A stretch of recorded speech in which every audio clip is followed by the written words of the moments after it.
It's good to be with all of you this morning, and April is here. Happy April. Spring, it feels like spring. I was walking out in the backyard yesterday. If you're familiar with the parsonage in the backyard, there's an orange tree back there, and that thing is in full bloom right now. I mean, you walk out and it's like the pollen is just hits you right in the face. It's so strong. So, it's good that we're kind of going through. I'm always amazed at the seasons, right? Just the goodness and the beauty of God, where we go through these experiences, these seasons where it's light later, it gets dark. We deal with cold weather, we deal with hot weather, we deal with weather in between. We don't experience here in California like it does like a lot of places throughout the rest of the country, but. I think we did a message on this a while back, just showing us that God is really a God of change. God values and appreciates change. It's built into the way that the world operates. There's these natural rhythms. And that brings us comfort because in our own lives we experience change. And there's times when we're feeling great. Sometimes we're not feeling so good. Sometimes we're active. Sometimes we need to sleep. There's just all this need for us to be experiencing change in our lives, and it's just a picture of God's goodness. And so spring is one of those times that's always encouraging to me, just as even though my allergies don't like it, but to emerge from colder weather and warmer temperatures and seeing things come to life. The lawn actually starts to get green again magically, so it's kind of amazing how those things happen. So anyway, it's good to be with you this morning. And we've been in this sermon series entitled DNA, How God Created Us to Live. And we've been talking about how important it is for Christians, for followers of Jesus, to be people who learn to live in and to receive God's deep love for us, and to live in that place and to experience that on an ongoing basis in our lives. And it's out of that love that we experience from God that we're able to love other people. It's really not like man-made human love that can really do that. It's only God's agape love in us and through us that is effectively able to love those around us the way that He desires. And we've also talked about how important it is for us as followers of Jesus to stay deeply connected to Jesus at all times. John 15:5, remaining in me, and I will remain in you. And there's this idea that we don't produce any fruit. Our orange trees don't bear fruit unless we stay rooted and connected in the source of life. And so we want to be people who are rooted in Jesus. And so this morning, we're going to take some time and talk about serving. And we're going to talk about the truth that Christians are serving people. Serving should be a very strong characteristic, a very strong, you could say, DNA component that makes up our lives as a follower of Jesus. We were created to be people who serve one another. And serving, and not just one another like fellow Christians serving each other. Like, certainly, yeah, like that, how we care for each other should be an example to the world of what Jesus' love is like. But we're not... Otherwise, we're just a country club if we just serve each other and love each other. We're called to actually demonstrate that love and servanthood outside of the context of our own identity as followers of Jesus. We're supposed to model and to pour that servanthood and love onto those around us that are in desperate need, obviously, of God's care and God's love. And this is really probably the first and the primary expression of the way that we love other people. The way we love other people is the way that we serve them, right? Love is a cheap word if you just throw it around. I love you, I love you. It's like, hey, don't tell me you love me, show me you love me. So there's this idea of love is rooted in action. And typically when love is rooted in action, it's rooted in some sort of sacrificial, servant-hearted expression or reality with another individual. And so, and what's really amazing about this is that God actually demonstrates that. God practices that. Jesus coming to earth in this profound way demonstrates this reality of God being a God who serves sacrificially. I mentioned before, probably several times, and so forgive me if this is kind of a regurgitation this morning, but the primary battle that we experience in life really has to do with surrendering authority and control of our own lives over to God. That is an ongoing daily battle. Do we assume control of our lives or do we give it away? Now, in practice or in theory, it's easy to say that I give it away. And where hearts may say we want to be able to say, yes, I give all my life to Jesus and his purposes. But in practice, day in and day out, if we start observing our lives more carefully, we find really how difficult this really is. Because we are naturally pulled back to the gravity of self, to think about and to do things according to our desires and our wishes. This reality of surrender, another word I'm going to use here is the word lordship. So when we talk about surrender or giving Jesus lordship or predominant emphasis in our lives, is something that shows up very early in the Hebrew Scriptures. It shows up in the very first of the 10 Commandments. God thinks it's so important. And a lot of times we just pass right on by it because we think, well, we got that nailed. First commandment, basically, you shall have no other gods before me. And we hear that command and we think, well, yeah, we worship God, the God of the Bible, Jesus. That's we don't worship other, Buddha or some other religious system. So, okay, we got that one nailed. Let's move on. No. It's not as simplistic as that.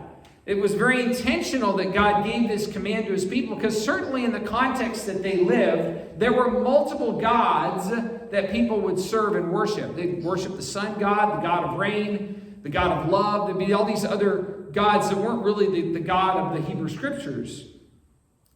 But when we unpack this truth, what we find is that a God is really anything that gains predominance over the true God's influence and lordship in our lives. So when you think of it in that way, you can probably start making a list. I can make a list on a whiteboard here of all of the gods that I struggle with worshiping every day, that fight for attention over God's authority in my life. We have many gods. We have many idols, you could say, as well. A lot of it is money-based. Our possessions, our time, our comfort, our rights, our desires, our wishes. These are things that really are based on the ego, on the self maintaining control and authority in our lives. Over and above giving and surrendering that authority to God. And so the biggest enemy of God in our lives is not necessarily money and success, power, and comfort. These are all significant things. But the reason why those things become so important to us is because the primary God that motivates that is ourselves, is our selfishness, our self-orientation. Another way to look at this is that our biggest enemy is our own self-preservation, our own personal happiness, and making sure that our needs are met first. You may look at me and say, Darren, I don't live that way. And I would say, you're right that you cognitively think and will that you don't want to live that way. But I will tell you that we all struggle here daily with dying to that selfish, innate desire that plagues us day in and day out. And I'm going to give some examples to that in just a moment. And this is natural and it's normal. So just to realize that as human beings infected with the sin virus, this is a natural byproduct of sin's curse in our lives, is self-orientation.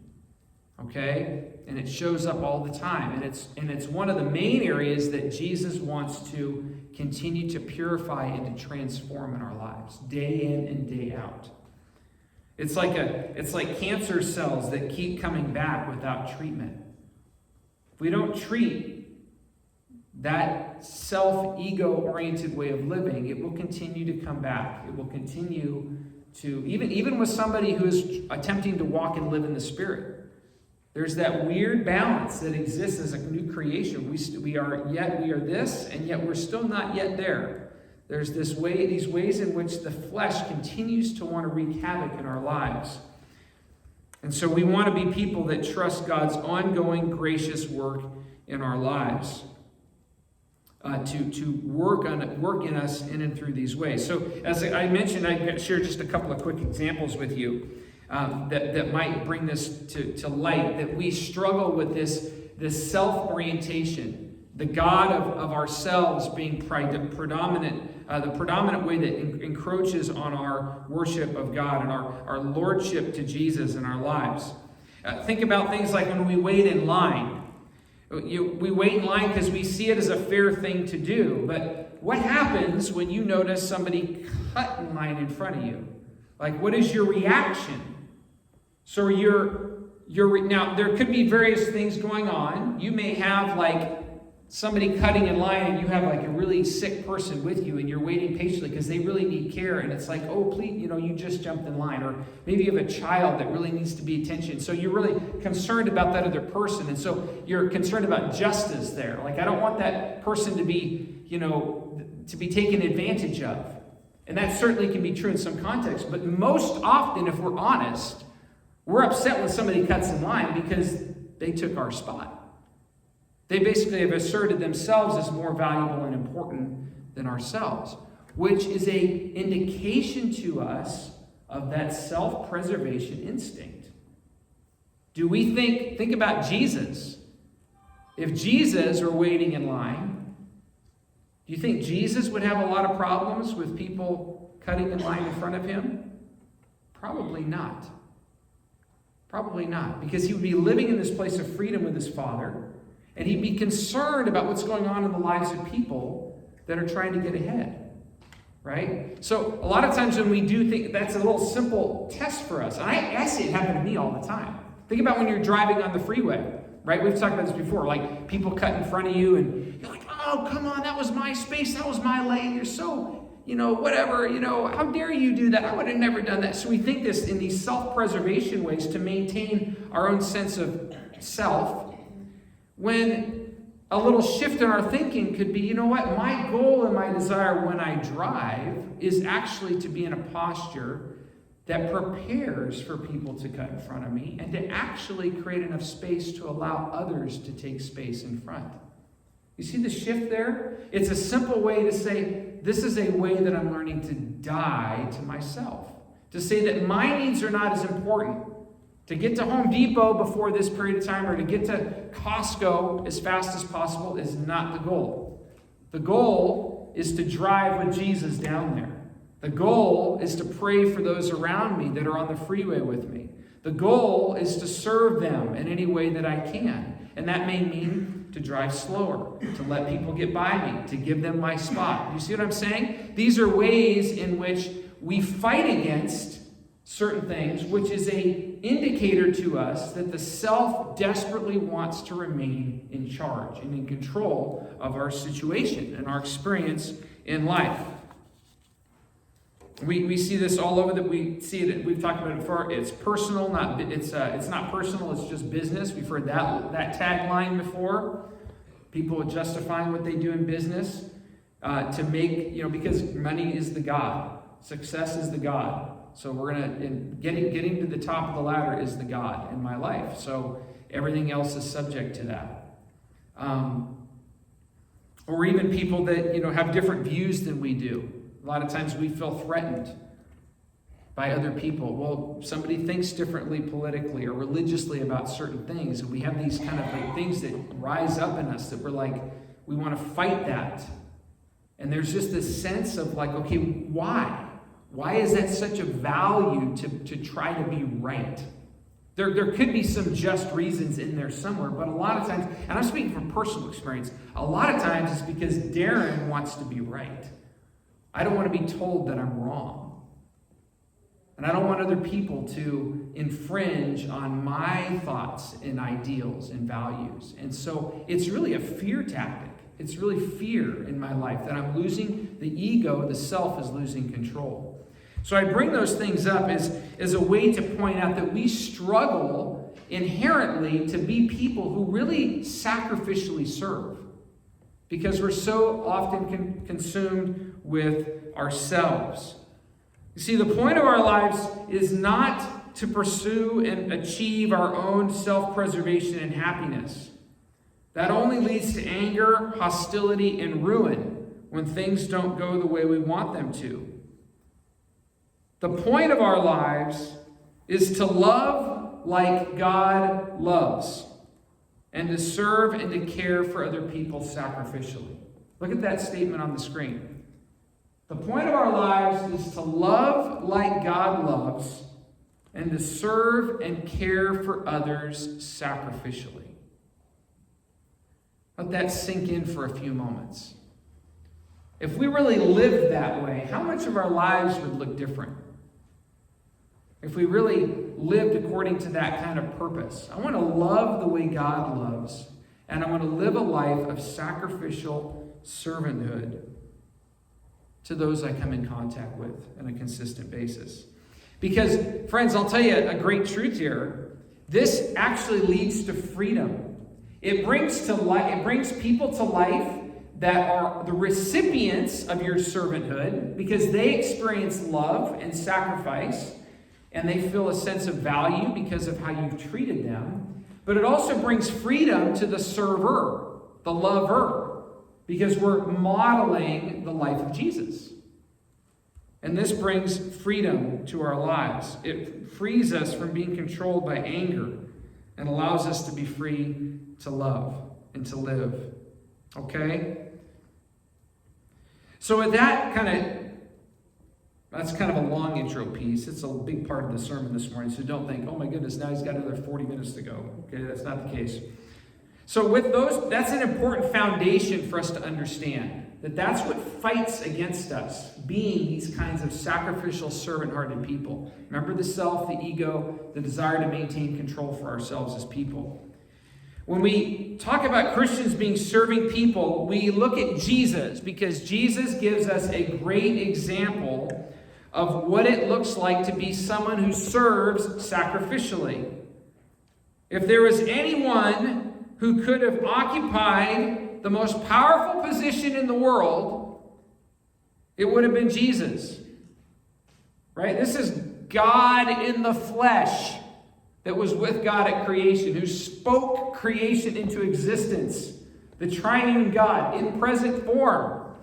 Let that sink in, right? This man, Jesus, could have come and said, man, I am the best thing ever. And I will vaporize anybody who doesn't follow me. I could just speak, hey, Bill McCabe, yeah, you're gone. And then Bill's like magically gone, like he's no longer there anymore. We're glad that you're here, Bill. Okay? But God has the power, right? Jesus had the power to do anything he wanted. Yet how did he demonstrate and use his power? He died to himself. He died physically, but he lived a life of sacrificial servanthood. Because he knows that's the way of life. That's the model of living that I want to, the legacy that I want to give to human beings. I mean, he could have dominated Caesar. He could have taken over Rome. Most of the Jews in Jesus' day wanted him to do that. Assert your authority. Just get rid of Rome. Get rid of Caesar. We're tired of their oppression. Nope. He said, I'm bringing a different kingdom. It's a kingdom under the surface. You don't see it. You see kind of little pieces here and there. But trust me, it's way more powerful than this earthly kingdom that you're living in right now. Look at a couple of these. I'll read a couple of these passages to you. I have them on the screen this morning, or the reference on the screen, but they're a little too extensive for me to just put up slide after slide after slide on it. So I want to read a couple of these to you this morning. I think that the scriptures can speak volumes for this idea of sacrifice and servanthood. So I'm in Mark chapter 10, and I just want to read several verses here. This is this crazy time when James and John make this request of Jesus. You might be familiar with this story.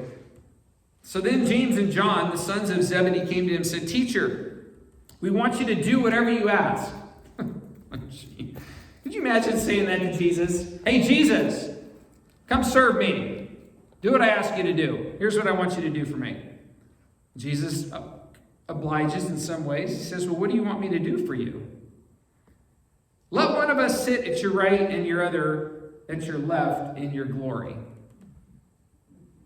I mean, that basically is the image of right. So the right and the left of Jesus is the King of Kings. You get the image there, like, dude, these are like the best disciples ever.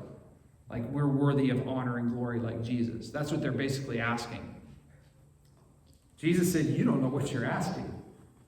Can you drink the cup I drink or be baptized with the baptism I am baptized with? And they said, we can, which is also audacious. Really? We can? Yeah.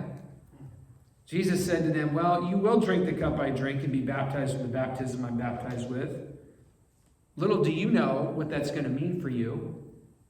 Dying, being executed for their faith. But to sit at my right or my left is not for me to grant. These places belong to those for whom they've already been prepared. Which coincidentally is probably a couple of the least of these people in the world that nobody knows about. Get a picture of a couple of children that have lived in waste and poverty their whole life. When we get to heaven, they're going to be sitting up on the throne with Jesus. Going to be nobody that you would expect. When the 10 heard this, they became indignant with James and John. They were upset. Why? Because they're dealing with self too. How could they even ask Jesus to do something like this? That's so rude. But secretly they're upset and frustrated as well because they know that there's a part of them that wishes that was them. Let's just be honest. Jesus called them all together and he says, you know that those who are regarded as rulers of the Gentiles lord it over them, and their high officials exercise authority over them, but not so with you. Instead, whoever wants to become great among you must become your servant. And whoever wants to be first must be slave of all.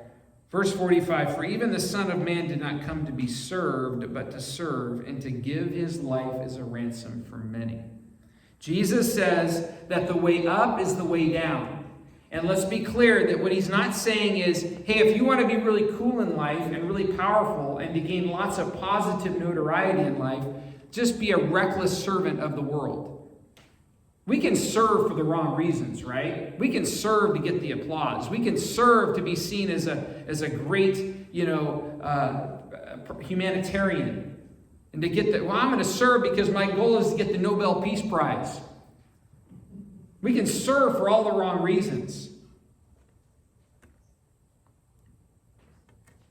But Jesus wants us to understand that really what he values is humility and sacrifice, death to self, giving ourselves away for the sake of others without the need to be even recognized or known, to be obscure, to have nobody know what your name is, or who you are, or what you've done, except for the love that you've shown to those that you've served. And not because you need it to build your ego, but because you know that's Jesus. That's how Jesus lived and operated. John 13, another great passage I'll share with you, starting at verse 1. This is a famous passage on servanthood as well. Jesus washes his disciples' feet. It was just before the Passover festival. Jesus knew the hour had come for him to leave this world and to go to the Father. And having loved his own who were in the world, he loved them to the end. And the evening meal was in progress, and the devil had already prompted Judas, the son of Simon Iscariot, to betray Jesus. Jesus, knowing that the Father had put all things under his power, and that he had come from God and was returning to God. I love this little... This is the beauty of the scriptures. This is John writing this, right? John is giving a little prelude about what you're about to hear. Because John's concerned, make sure you understand that it's almost like John is recognizing this is so beneath Jesus, but you have to understand why he did it. He's giving a little bit of a preface to the story here. That's why he goes in and he says, Jesus knew that the Father put all things under his power and had come to God and was returning to God. So just recognize that Jesus knows what he's doing, because what I'm about to say is going to be really crazy and audacious. It's not going to make any sense, but there's a deeper purpose. That's what John's telling us here. Jesus gets up from the meal. He took off his outer garment. He wrapped a cloth around his waist. After that, he poured water in a basin and began to wash the disciples' feet, drying them with the towel that was wrapped around him. He came to Simon Peter, who said, Lord, you're going to wash my feet? Jesus says, you do not realize now what I'm doing, but later you will understand. And Peter basically rebukes Jesus. He says, no, you're never going to wash my feet. Jesus says, unless I wash you, you have no part with me. And then Jesus says, okay, well, give me a shower. Peter says, okay, give me a shower. And Jesus says, you've had a bath, those who've had a bath need only to wash their feet, and the whole body is clean. And you are not clean. You are clean, but not all of you. He goes on and he says, when he had finished washing their feet, he put his clothes back on, and he returned and he says, do you understand what I've done for you? You call me teacher and Lord, and that is what I am. But now that I, your Lord and teacher, your creator, have washed your feet, you should also wash one another's feet, because I've set an example for you that you to do what I have done for you. Very truly, I tell you, no servant is greater than the master, no messenger greater than the one who sent him. Now that you know these things, you'll be blessed if you do them, right? If you act on them, if you model this, if you live like this.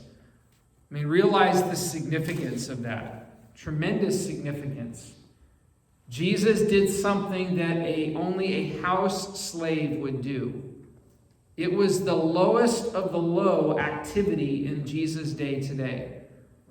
We're not talking about some maitre d' in a bathroom with a bow tie that's handing out towels, to uppity end people that are coming to dine at some fancy restaurant. We're talking about getting on his hands and knees and cleaning goat poop off of the feet of his disciples. That's what he's doing. Dusty, dirty roads, animals all over the place. You get the picture. And what he does is completely out of character, out of form. And he recognizes that they're going to think it's out of character and out of form. But he's showing them an extreme example. This is how you live. This is how you are expected to live. This is how I live and what I'm calling you to. You see, Jesus models in this simple experience the reality that servanthood is really the greatest expression of love. Servanthood is the greatest expression of love. Finally, Philippians chapter 2, I'll read one more section for you. Paul writing to the church at Philippi, therefore, if any of you have encouragement from being united with Christ, if you have any comfort from his love, if any common sharing in the Spirit, if any tenderness and compassion, basically, if y'all get this, Jesus, you want to follow him, you're attempting to live for him, the Holy Spirit is working in your life, then make my joy complete by being active. Be like-minded, having that same love, being in one of spirit and of mind. And what does that mean? Don't do stuff out of selfishness. Don't live selfish lives or live out of vanity. Look at me. Look at how cool I am. Rather, in humility, value others above yourselves, not looking to your own interests, but each of you to the interests of others, right? That shift, right? And that's the difficult transition. Not thinking about Darren's interests first, thinking about someone else's interests first. Jesus calls us to live this way. The world's mode of operation is self-preservation, personal happiness, and making sure that our needs are met. But Jesus' kingdom, Jesus' way of life, is one of death to self, humility, sacrifice, servanthood, thinking of others first. At all times. Not with conditions. And at all times and in all places. And especially, probably when we feel threatened. Even more so.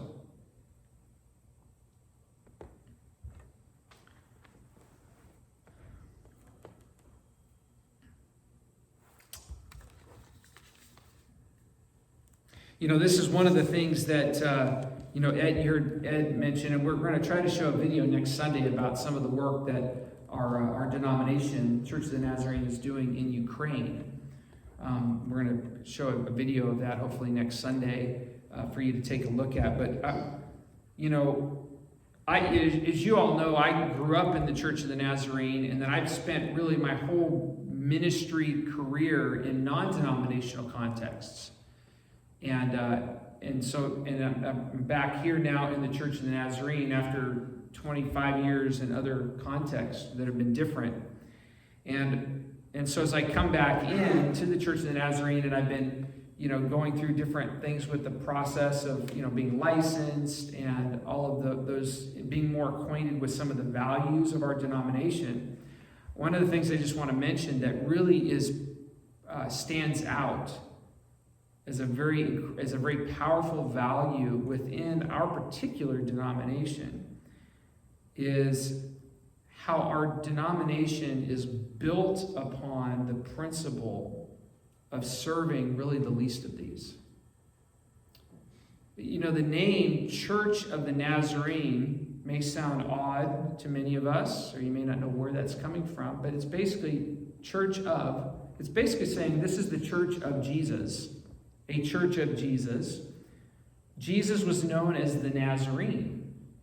Okay, so that's where that connection comes in. Jesus was from a place called Nazareth. Nazareth was an unknown, despised, low-class neighborhood. He chose to be a part of that. That was his origins. He was born in Bethlehem, but he he came from Nazareth. Even one of his disciples, they say, hey, come check out this Jesus guy we found. He came from Nazareth. They're like, what? Does anything good come out of Nazareth? Like, all we've ever heard is bad stuff coming out of that place, right? And yet Jesus was identified or known by where he grew up. And so the denomination has that language, Church of the Nazarene, as a pointer of a value that the Church of the Nazarene has, which is a strong value in being a church that is understood and recognized by the ways in which it serves and cares for the poor and the broken in our world. So it is not unusual that there's great work going on in the Church of the Nazarene in Ukraine and in global missions all over this continent, because it is key, it is foundation to one of the reasons why the denomination exists. And so that's a really cool thing, because I've worked in lots of churches, and we talk a lot about how we value and care for the least of these, but for most churches, it isn't really built into the DNA of the origin of the church, whereas it is for the denomination of the Church of the Nazarene. It's a really cool thing that our denomination is known by. And for us, as we've talked about, we've got the vision campaign we're doing over there, but look at the words on the top, right? A church for our community. So our vision is based on a very servant-hearted posture. That's why we exist. We exist for the sake of those that aren't sitting in this room or on this call. There are those that are in our world, that are in our community around us who don't know Jesus. We exist for the sake of them. That's what the church is for, right? It's to serve, it's to sacrifice, it's to be about doing the things for those that are not here, and being oriented as people, as ambassadors of that vision, to take that away from where we are here and to cast it out, to live it out among those around us. So you can even see in our 2022 vision, that statement is built in that idea of sacrificial servanthood. That's why we're here.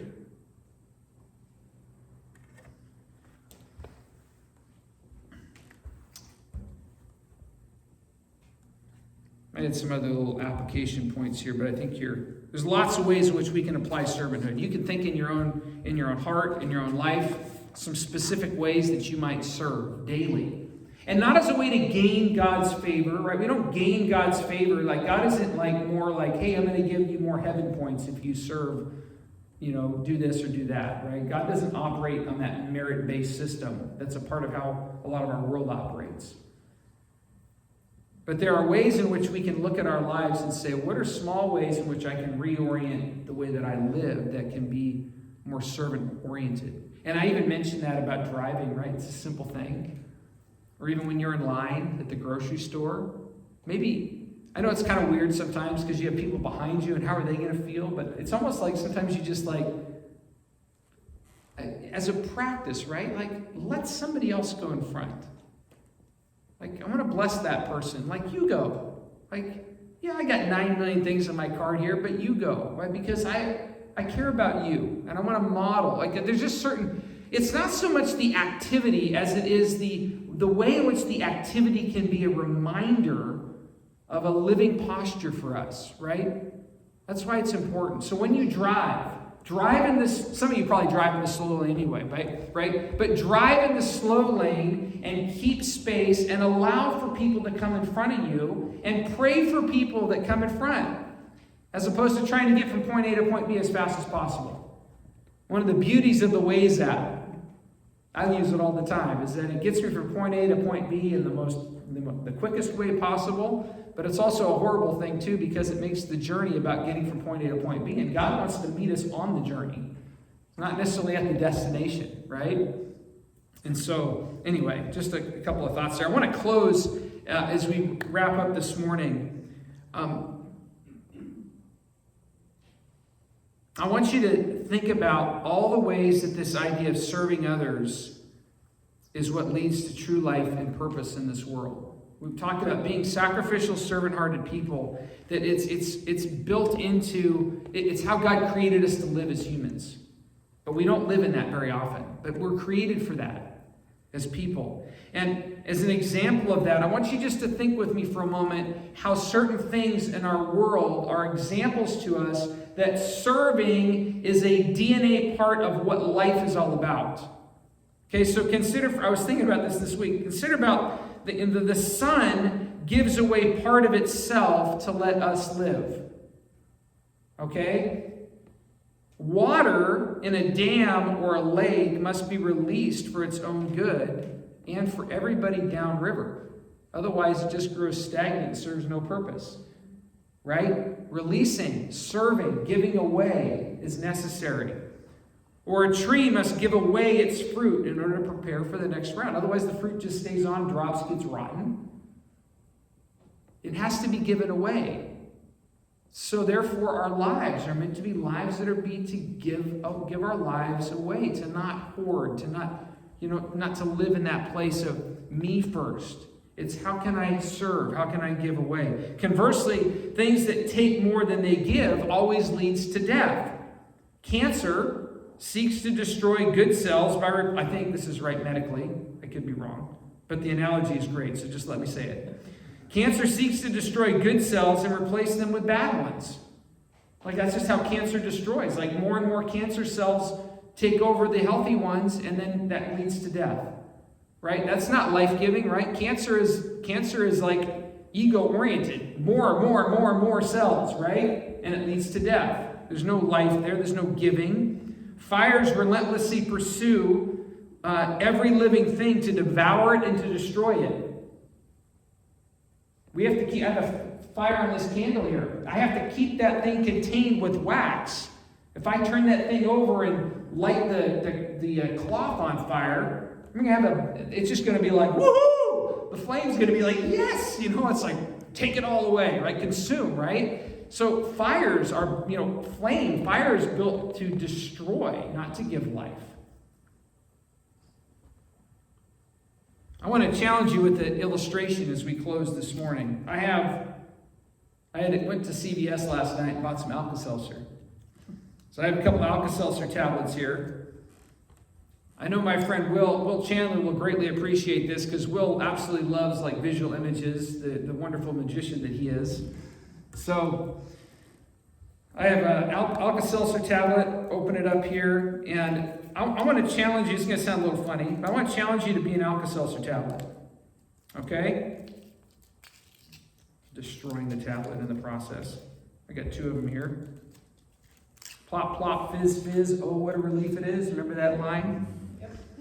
So an Alka-Seltzer tablet is not meant, or it's not created to remain in the box. It's not created for you just to swallow it whole. Maybe some people do that, I don't know.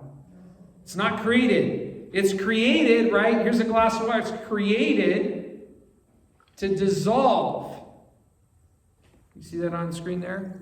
See, it's bubbling a little bit. It's created to be dissolved, to give itself away, to be disseminated, to be taken apart.